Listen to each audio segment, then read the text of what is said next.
Breaking news. Putin gathers Russia's top security officials for a meeting. After an armed rebellion by the private military Wagner Group in Russia over the weekend, Vladimir Putin reportedly met with Russia's top security officials on June 26. Putin's spokesman Dmitry Peskov told Russian state-controlled news outlet TASS that Defense Minister Sergei Shoigu, FSB Security Service head Alexander Bortnikov, and National Guard head Viktor Zolotov attended the meeting.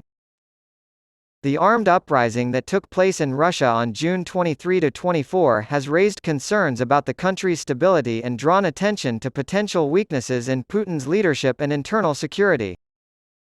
In his first televised address to the Russian people since the uprising, Putin denounced the rebellion's organizers without naming Wagner boss Yevgeny Prigozhin, but he did call Wagner mercenaries patriots, giving them the option of signing with the defense ministry or being deported to Belarus.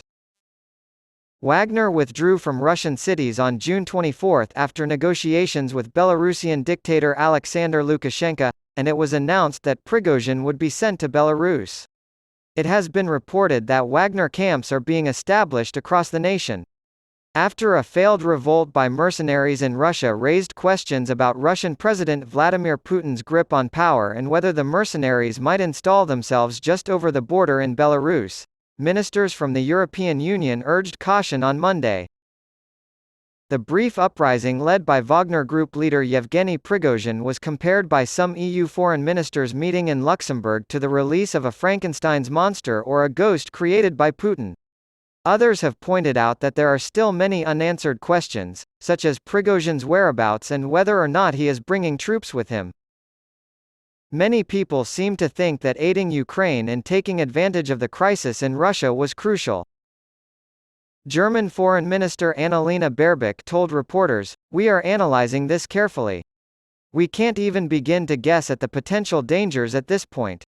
Only supporting Ukraine is important for us Europeans."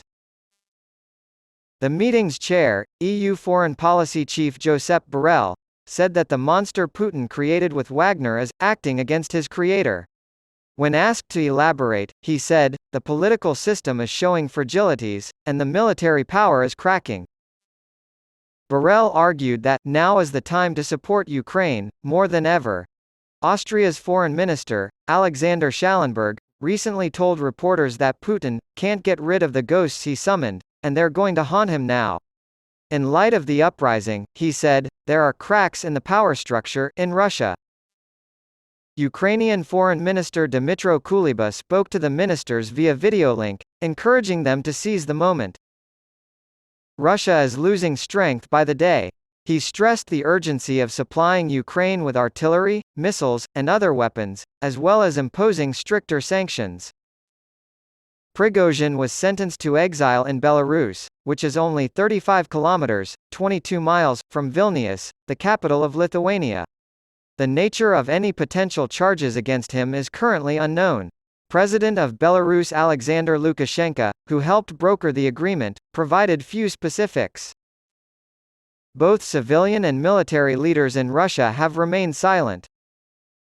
Lithuania's Foreign Minister Gabrielius Landsbergis expressed concern about the potential threat to his country and called on NATO members to provide very specific plans to strengthen the alliance's eastern flank in Estonia, Latvia, and Poland.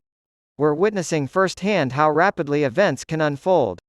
A military contingent spent half a day traveling the 125 miles, 200 kilometers, that separated them from Moscow.